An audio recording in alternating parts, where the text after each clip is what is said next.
கிறிஸ்துவங்கள் அன்பானவர்களே, ஆண்டவருடைய நல்ல பெயரிலே உங்களை வாழ்த்தி ஆசீர்வதிக்கிறேன். கடவுள் இந்த புதிய நாளின் நன்மைகளை மேன்மைகளை கொடுத்து நம்மை தாங்குவாராக. ஒரு வசனத்தை தியானத்திற்காக உங்களுக்கு முன்பாக வைக்கிறேன். அது ஏசாயா தீர்க்கதரிசி புஸ்தகம் 53ஆம் அதிகாரம் 5வது வசனம்.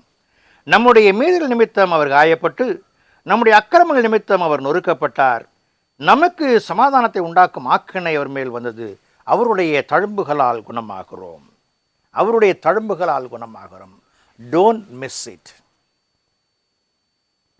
நம்முடைய மீட்பு எப்படி வந்தது, நம்முடைய சுகம் எப்படி வந்தது என்பதை குறித்து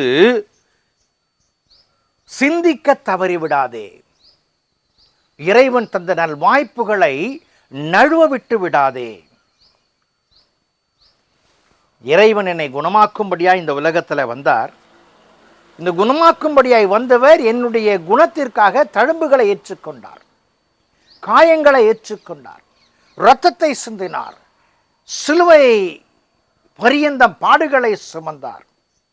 என் ஆண்டவரை மறந்து விடாதபடிக்கு நான் இருக்கும் பொழுதுதான், என் ஆண்டவர் செய்த நன்மைகளை நான் மறந்து விடாது இருக்கும் பொழுதுதான் என் மீட்பரை அறிக்கை செய்கிறவனாகவும் என் மீட்பரால் வாழ்வு பெற்றவனாகவும் என்னை வெளிப்படுத்த முடிகிறது. இயேசு கிறிஸ்துவின் இரத்தம் சகல பாவங்களையும் நீக்கி அவர்களை குணமாக்குகிறது, ரட்சிக்கிறது. சில நேரங்களில் கால தாமதப்படுத்தி ஒரு காரியத்தை சாதித்து விடுவோம் என்று மக்கள் எண்ணுவது உண்டு. ஆனால் என் ஆண்டவர் குறித்த வேளை மட்டுமாக அவருடைய தடங்களிலே நாம் அடியெடுத்து வைக்கும் பொழுது வெற்றியான காரியங்களை காண முடியும். அலை ஓய்ந்ததும் கடலிலே குளிக்கலாம் என்று நினைத்தால் நிச்சயமாக அலை ஓயாது. என் இறைவன் தந்த காலங்களிலே இறைவனை பெற்றுக்கொள்ளுகிற வாய்ப்பை நான் இழந்துவிடக்கூடாது. இறைவனின் ஆண்டவர் என்று அறிக்கையிடுகிற வாய்ப்பை நான் இழந்துவிடக்கூடாது. என் ஆண்டவர் தந்த வாழ்வின் காலங்களே அவரை அறிக்கை செய்யும் பொழுது மேன்மையின் காரியங்களை காண்கிறோம். ஹானிமேன் என்கிற ஒரு அன்பர் ஹோமியோ மருந்தை கண்டுபிடிப்பதில், அந்த ஹோமியோ மருந்தின் தரங்களை உலகுக்கு அறிமுகப்படுத்துவதில் தன்னுடைய நேரங்களை செலவிட்டவராய் காணப்பட்டார். சில நேரங்களில் அவருடைய லேபை நெருப்பு வைத்து கொளுத்து விட்டார்கள், அல்லது அதுவாக எரிந்து விட்டது. பல்வேறு இழப்புகள் பாடுகள் மத்தியில் பல மருந்துகளை அவர் கண்டுபிடித்தார். ஆனால் அவர் கண்டுபிடித்த ஒவ்வொரு மருந்தையும் அவர் சொல்லும் பொழுது மக்கள் கேலி செய்கிறவர்களாக, அதை ஏற்றுக்கொள்ள மறுக்கிறவர்களாய் காணப்பட்டார்கள். அநேக உண்மையின் காரியங்களை சொல்லும் பொழுது இந்த சமூகம் காண்பிக்கிற நிலை அதுதான். யாரும் ஏற்றுக்கொள்ளவில்லை. காலங்கள் ஓடியது. ஒரு முறை அநேக மக்கள் மலேரியா காய்ச்சல் வந்து பாடுகளையும் துன்பங்களையும் அடைந்த பொழுது இவர் சொன்னார், நான் ஒரு மருந்தை கண்டுபிடித்து விட்டேன். இந்த மருந்தை நீங்கள் உட்கொண்டால் இந்த மருந்து உங்களுக்கு சுகத்தை கொடுக்கும் என்று சொல்லி அவர் அறிவிப்பை கொடுத்து பார்த்தால் யாரும் கேட்கவில்லை. அவர் என்ன செய்த காரியம் தெரியுமா?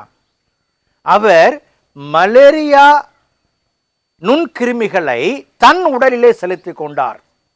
He inserted the malaria bacteria in his own body. இந்த பாடியிலே அவர் செலுத்தி கொண்ட பொழுது இவரை பைத்தியம் என்று சொன்னார்கள். இவருடைய சுகவினம் முற்றிய பொழுது இவர் தான் கண்டுபிடித்த மருந்தை தனக்குத்தானே எடுத்துக்கொண்டு சுகம் பெற்றவராக நின்றார். அப்பொழுதுதான் மக்கள் நம்ப ஆரம்பித்தார்கள். அப்படித்தான் ஆண்டவராக இயேசு கிறிஸ்து தன்னுடைய படைப்புகள் பாழ்பட்ட பொழுது இது சுகம் பெற வேண்டும், இவர்கள் மீட்கப்பட வேண்டும் என்பதற்காக தான் தழும்புகளை ஏற்கிறவராய் காணப்படுகிறார். சமாதானத்தை உண்டு பண்ணுகிற ஆக்கினை அவர் மேல் வந்தபடியினாலே அவருடைய தழும்புகளால் நம்மை குணமாக்கினார் என்பதை புரிந்து கொள்ளும் பொழுது, குணமாக்கும் வல்லமையுடைய ஆண்டவரை நான் இழந்து விடாதபடிக்கு அவரை பற்றி கொள்ள வேண்டும். எனக்காக தன்னை அழித்து கொண்ட ஒருவரை நான் கண்டுவிட்டேன். அவர் தருகிற மீட்பின் சாயலை நான் அனுபவிக்கிறேன் என்று சொல்லி வரும் பொழுது நாம் மீட்கப்பட்ட பிள்ளைகளாக இறைவனுடைய கரங்களிலே ராஜமுடியாக இருக்கிற பாக்கியத்தை தேவன் கொடுத்து காத்துக்கொள்வார். அன்புக்குரிய விசுவாசிகளே, காலம் பொன் போன்றது. வாய்ப்புகள் எப்பொழுதும் வருவதில்லை. என் ஆண்டவருடைய தழும்புகளை பார்க்கும் பொழுது இந்த குணம் எனக்கு வேண்டும், இந்த சுகம் எனக்கு வேண்டும் என்று சொல்லி நழுவ விடாதபடிக்கு அந்த தழும்பிலே நம்முடைய கரங்களை வைப்போம் என்று சொன்னால், இது எனக்காக என்று உணர்ந்து கொள்வோம் என்று சொன்னால், வெற்றியான காரியங்களை பெற்று மீட்கப்பட்ட பிள்ளைகளாய் வலம் வர முடியும் என்பதில் ஐயமில்லை. அந்த கிருபைகளை தேவன் கொடுத்து நம்மை தாங்குவாராக. ஜெபம் செய்வோம். கிருபை நிறைந்த நல்ல இயேசு சுவாமி, இந்த நாளுக்காய் இந்த விளைக்காய் நன்றி செலுத்துகிறோம். அற்புதங்களை செய்கிற ஆண்டுடைய கரங்களை எங்களை தாழ்த்துகிறோம் சாமி. சமாதானத்தை உண்டு பண்ணும் ஆக்கினை உம்மேல் வந்தது. நீர் தந்த சமாதானத்தை நாங்கள் இழந்திருந்த பொழுது அந்த சமாதானத்தை திரும்ப தர நீர் எங்களுக்காக காயங்களை ஏற்றி கர்த்தாவே, உம்முடைய தழும்புகள் குணமாக்குறது என்பதை புரிந்து கொண்டு குணமாக்கப்பட்ட பிள்ளைகளாய் வலம் வர உதவி செய்யும். ஆசீர்வதியும். இயேசுவின் ஜெபிக்கிறோம் ஜெபங்கள் பிதாவே, ஆமென்.